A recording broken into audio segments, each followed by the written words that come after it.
Fletcher came to the mountains to buy silence, the kind that was so deep and total it could swallow a man's past whole, digesting the memories of a wife's laughter and a small child's hand in his until there was nothing left but the wind in the pines.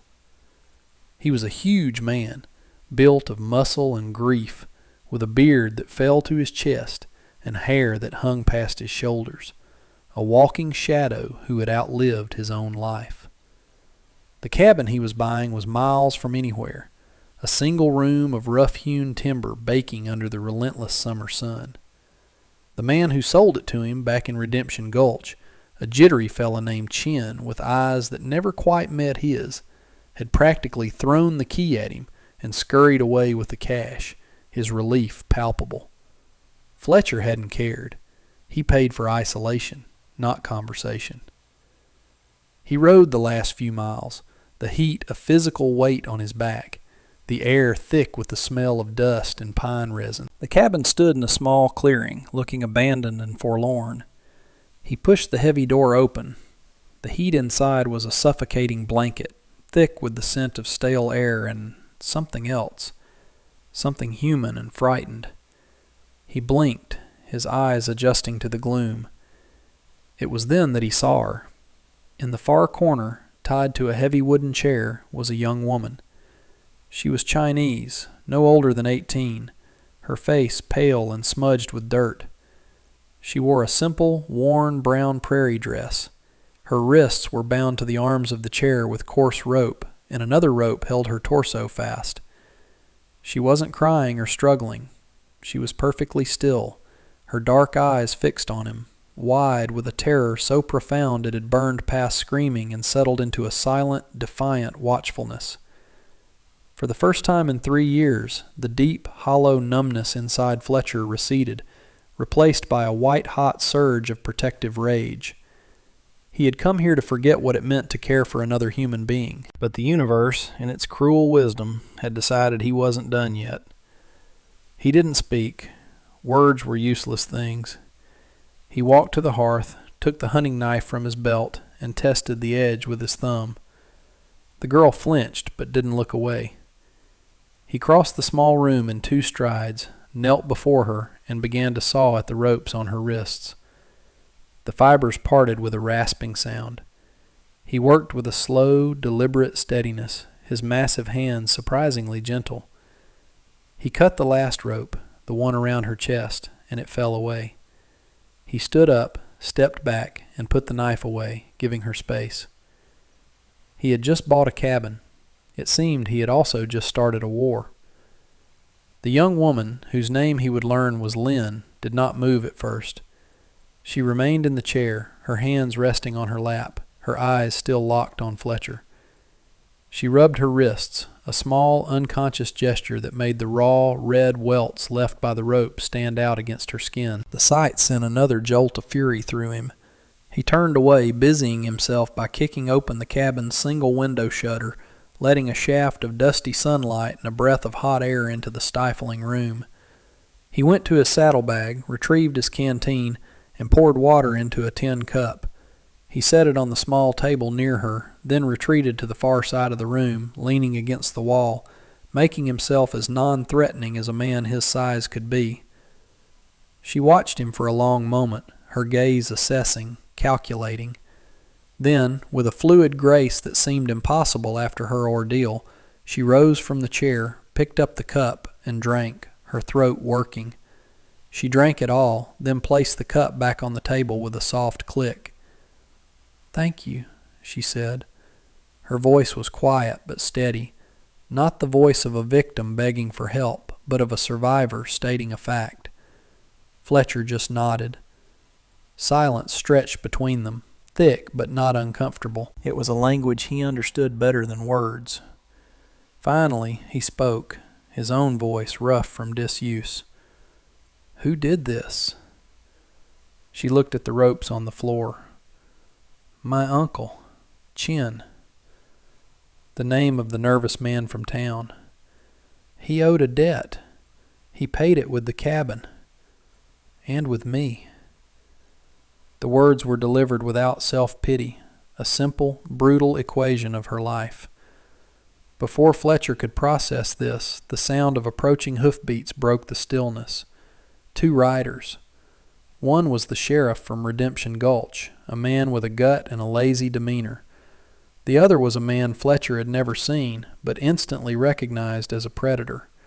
He was tall, dressed in a fine city suit despite the heat, with a polished smile that didn't reach his cold, calculating eyes. This was Ambrose Thorne. Thorne dismounted with an easy confidence, striding to the cabin door as if he owned it, which, Fletcher supposed, he thought he did. He stopped in the doorway, his eyes flicking from Fletcher to Lynn, and his smile widened. "Well, well, it seems my property has been disturbed." He held up a rolled document, a deed. "This cabin, and everything in it, belongs to me now. A legal transaction, all signed and sealed. I'll thank you to step aside so I can collect what is mine." He gestured vaguely toward Lynn. Fletcher didn't move from his spot, a solid wall of muscle and resolve blocking the entrance. "She's not a chair you can haul away," he said, his voice a low growl. Thorne's smile tightened. "The law says otherwise. I have the papers. You have nothing. Don't make this difficult. A man like you, a drifter, it wouldn't take much for the law to see you as a kidnapper." The threat hung in the air, as sharp and ugly as a rusty nail. This wasn't a fight that could be won with fists. This was a fight to be fought with paper and ink, and Fletcher knew, with a sinking certainty, that he was already losing. Fletcher knew staying at the cabin was impossible. Thorne had the law, or at least the local sheriff, in his pocket. Isolation was no longer a refuge, it was a trap. He made a decision. He would take Lynn back to the one place he didn't want to be, in the thick of other people. He needed supplies, a room with a lock, and time to think. He spoke to Lynn in his quiet, direct way. "We're going to town, to Redemption Gulch. It's not safe here." She simply nodded, her trust in him absolute and terrifying. He helped her onto his horse, his hands careful, and then swung up behind her. The ride back was silent, the heat of the day pressing in. As they entered the single dusty street of Redemption Gulch, heads turned. Eyes followed them. The town had a rumor economy that moved faster than any telegraph wire. Fletcher could feel the whispers starting, spreading from the general store to the saloon to the blacksmith's forge. He headed directly for the only boarding house, a sturdy 2-story building run by a woman named Martha, whose face looked like it had been carved from granite. Martha stood on her porch, arms crossed, watching them approach. Her eyes, sharp and discerning, took in everything. Fletcher's grim expression, the exhaustion and defiance in Lynn's posture, the way he kept a protective arm near her. "Need a room," Fletcher said, dismounting. "One with a strong lock." Martha looked past him at Lynn. She saw the rope marks, faint but undeniable. She saw the girl's unbroken spirit. She had seen men like Thorne slither through this town before, all smiles and legal papers, leaving ruin in their wake. She made her own judgment, one that had nothing to do with the sheriff or popular opinion. "Got one at the back, quietest one. $2 a week. Pay now." Fletcher paid. As he led Lynn inside, he could feel the town's collective gaze on his back, heavy with suspicion. Thorne had been busy. The narrative was already set. The big, wild mountain man had stolen the Chinaman's girl, property of a respectable businessman. Men who had nodded to him yesterday now looked through him. Women pulled their skirts aside as he passed. The isolation he had sought in the mountains had followed him here, but now it was a different kind. It was a quarantine.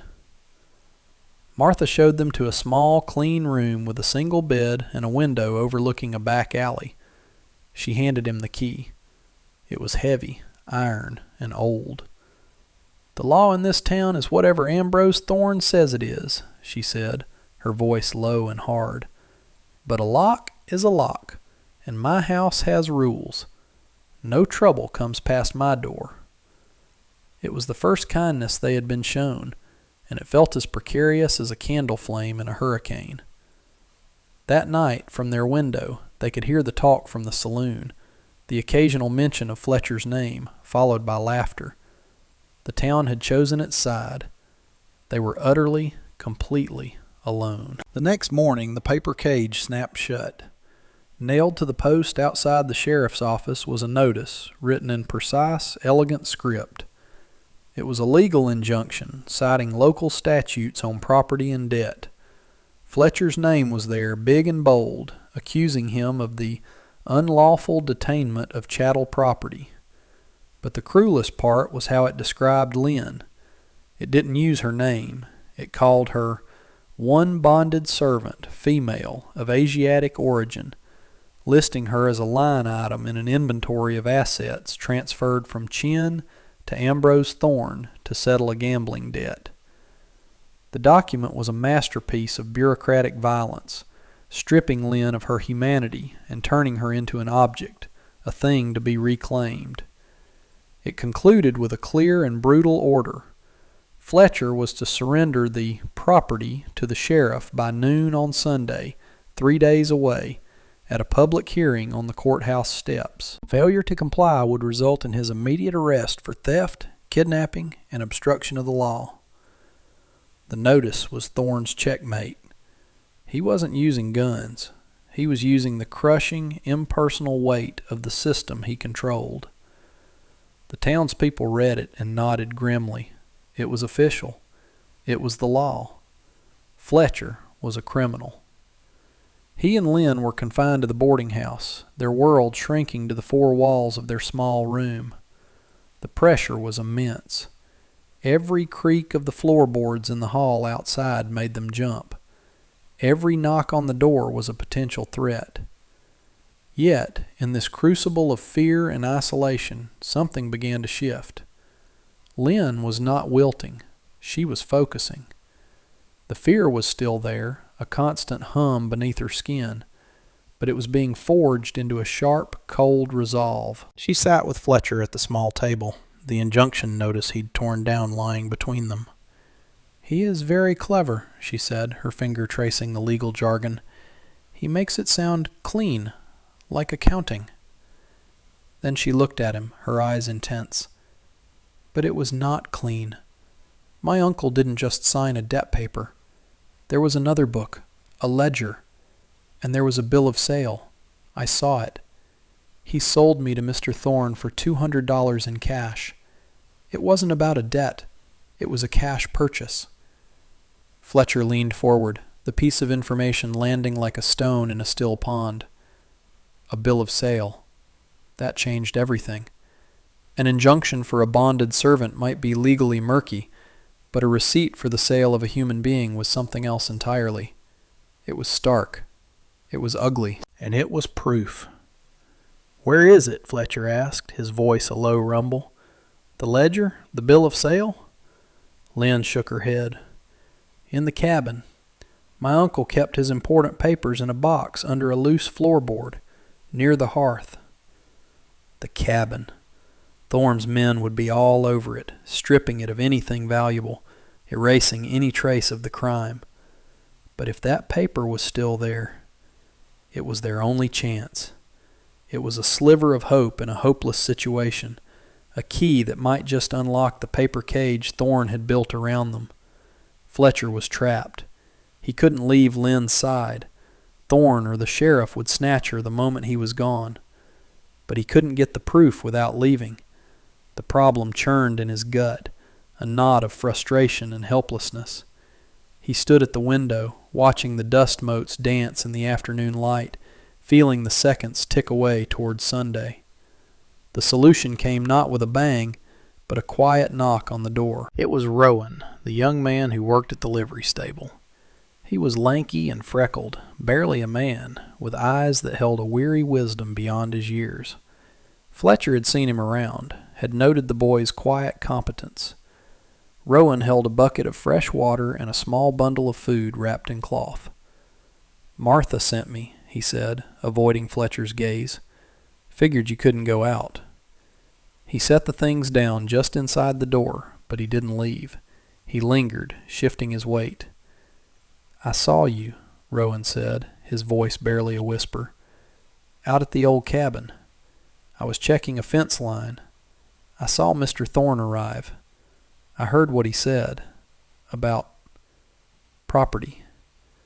The boy finally looked up, and Fletcher saw a flash of old anger in his eyes. "My pa lost our farm to a man like that. Signed a paper he couldn't read. We lost everything." The confession hung in the air.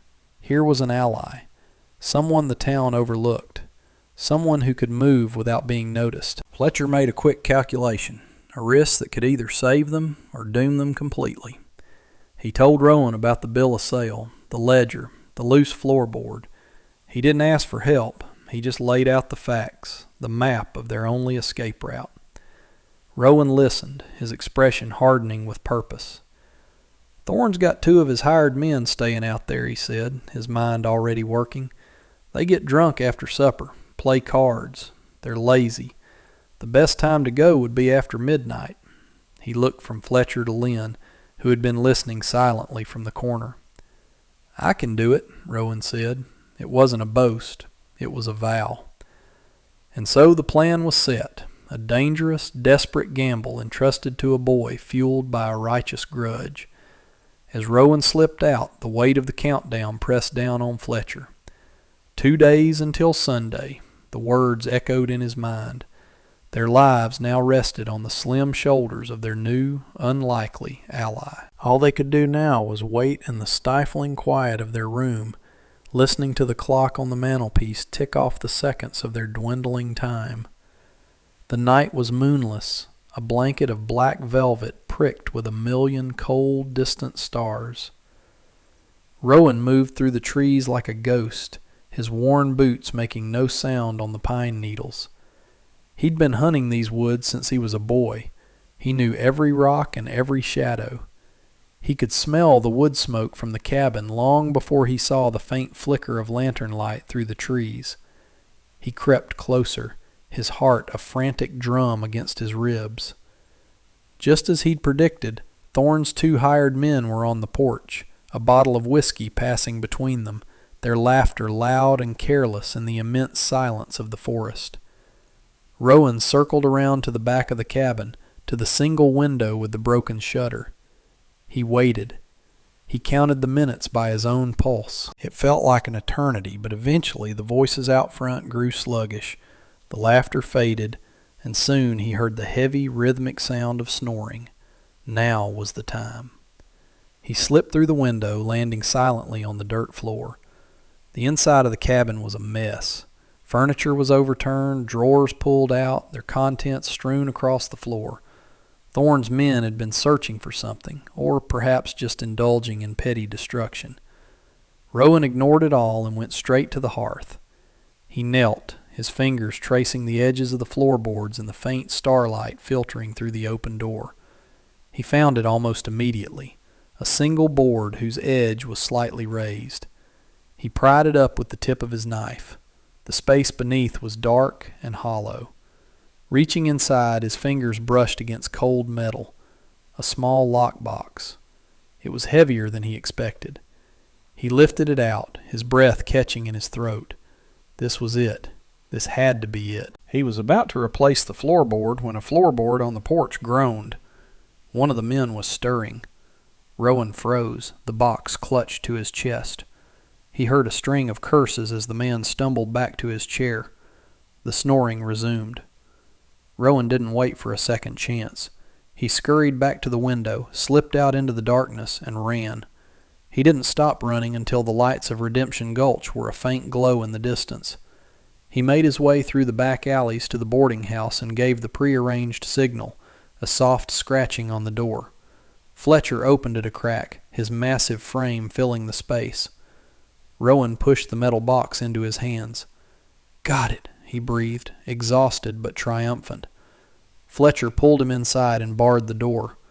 With Lynn watching, her hands clasped tightly together, he forced the cheap lock on the box. It sprang open with a rusty click. Inside, nestled among a few worthless trinkets, was a thin leather-bound ledger and a single folded piece of paper. Fletcher unfolded it. There it was, in Thorne's own elegant hand, a bill of sale. It listed Lynn's name, her age, and the price paid. $200. It was not a contract for a servant. It was a receipt for a soul. And it was signed by Ambrose Thorne. With the bill of sale resting on the small table between them, the atmosphere in the room changed. The suffocating pressure of the ticking clock eased, replaced by a fragile, tentative calm. The threat was still there, as real and as dangerous as ever, but now they held a shield. Or maybe it was a sword. For the first time in days, Fletcher felt something other than grim determination or cold rage. It was a flicker of hope, so faint he was almost afraid to acknowledge it, lest it vanish like smoke. He looked at Lynn. She wasn't looking at the paper. She was looking at him. In the dim lamplight, he saw the exhaustion etched on her face. But he also saw an incredible, unyielding strength. This was the quiet before the storm, a pocket of stillness before the final confrontation. In this quiet, they began to truly see each other. He noticed a small, frayed tear in the sleeve of his shirt. Before he could think on it, she had taken a small sewing kit from her meager bundle of possessions and was carefully, meticulously mending it. Her fingers were nimble, her stitches small and perfect. He watched her, mesmerized by the simple domestic act. It was an act of care, an anchor in the chaos.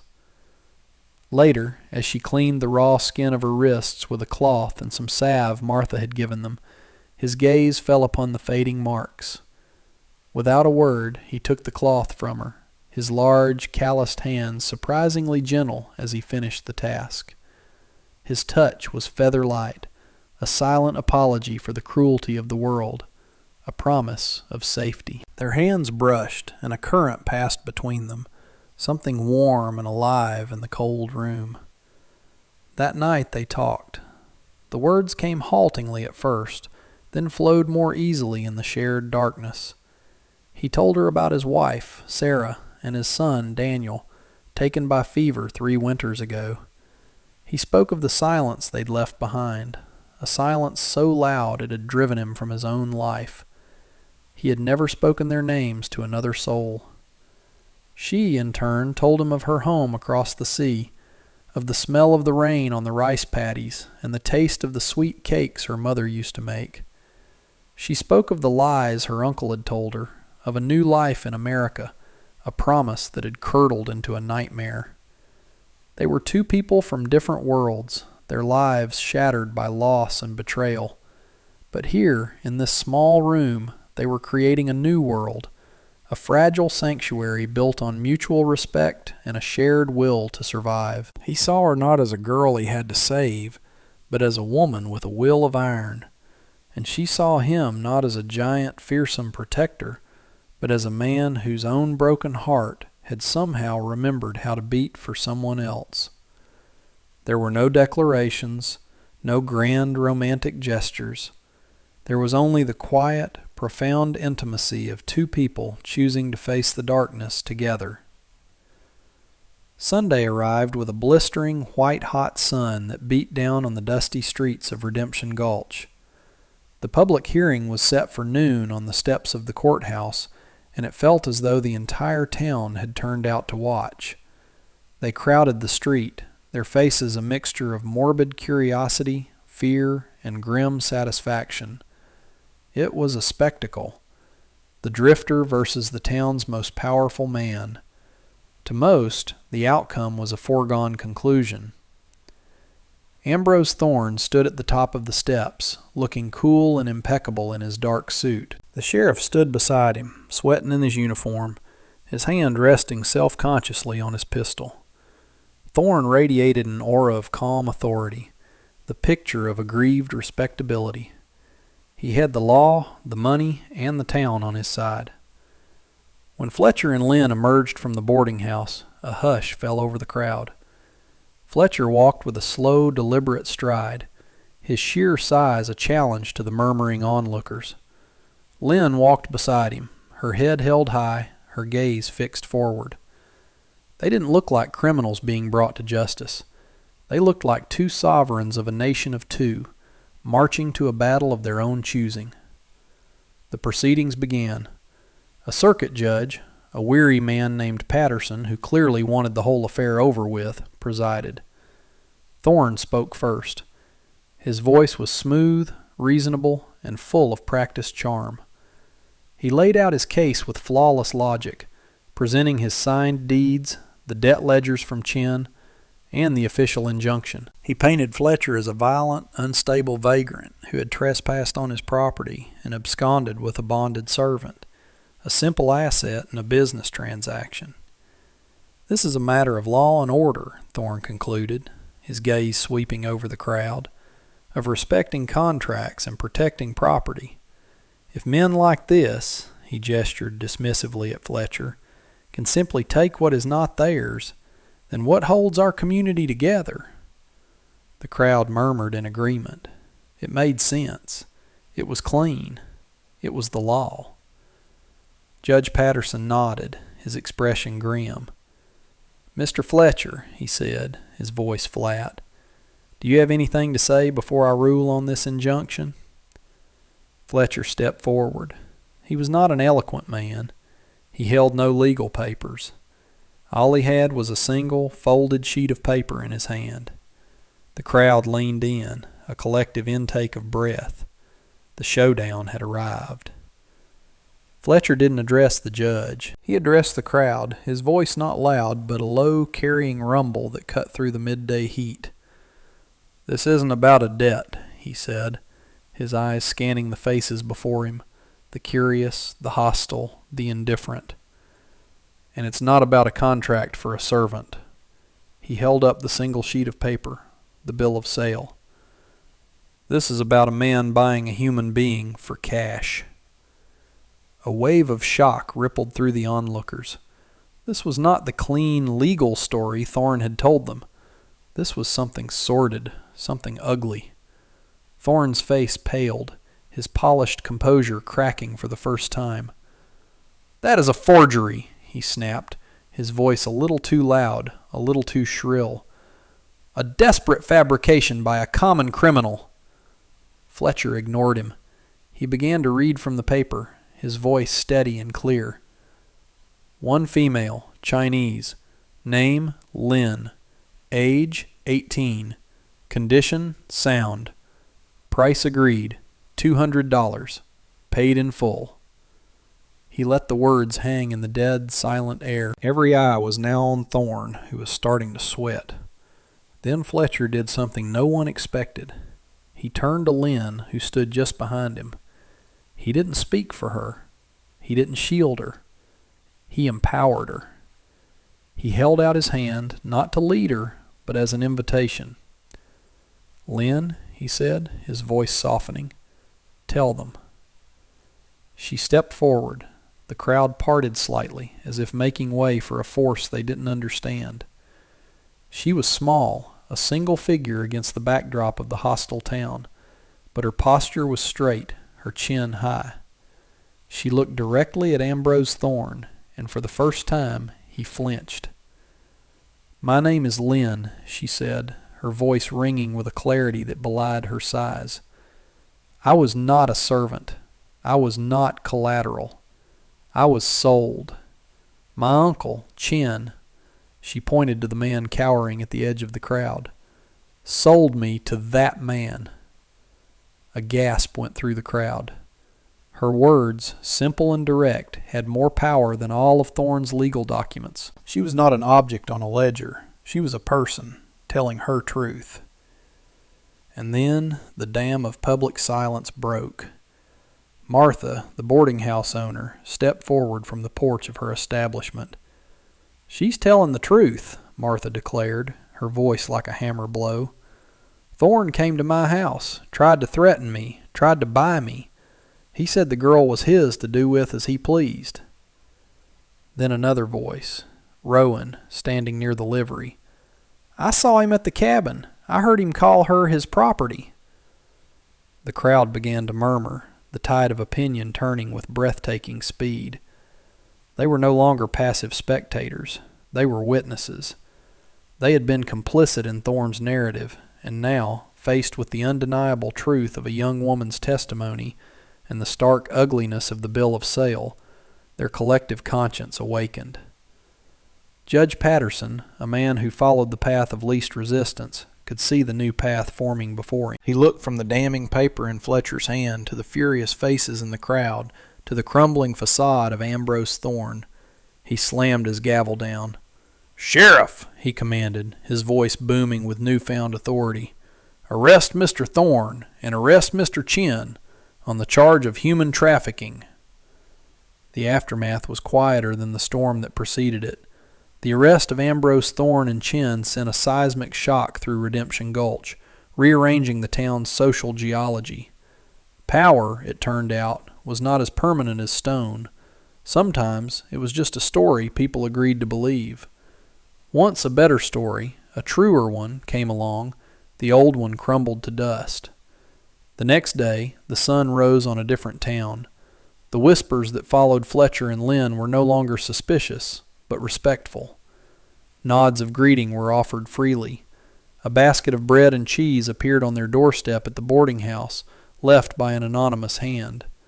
The town, in its fumbling way, was atoning. Fletcher went to the land office and with the money he had left legally purchased the small cabin and the land it stood on. This time the deed was clean, signed by the judge himself. It was his, truly his. He and Lynn rode out of town a few days later, leaving the noise and the judgment behind them. As they approached the cabin, it looked different. It was no longer a prison or a site of trauma. Bathed in the golden light of the late afternoon, it looked like a place of possibility, a new beginning. They dismounted and stood before it, the door slightly ajar, as if inviting them in. Fletcher turned to her, the silence between them comfortable, familiar. "The road from here goes east, to the port," he said, his voice quiet. "I have enough to buy you passage, back to your home, or anywhere else you want to go. The choice is yours, completely." He was offering her the one thing she had never had, absolute freedom, a road out. He was prepared for her to take it, to let her go, even though the thought of it left a familiar hollow ache in his chest. Lynn looked at him, her dark eyes searching his. She saw the truth of his offer, the selflessness of it. Then she turned her gaze from the road to the small, humble cabin, and then to the vast open wilderness that stretched beyond it. She had been a prisoner of her uncle's greed, of Thorne's ambition, of a town's fear. Now, for the first time, she was the author of her own story. A soft smile touched her lips. "The road will be there tomorrow," she said, "and the day after that. For now," she looked back at him, her smile widening just a little, "I think I will stay here." He didn't move, didn't speak, but a slow, deep warmth spread through his chest, thawing places that had been frozen for years.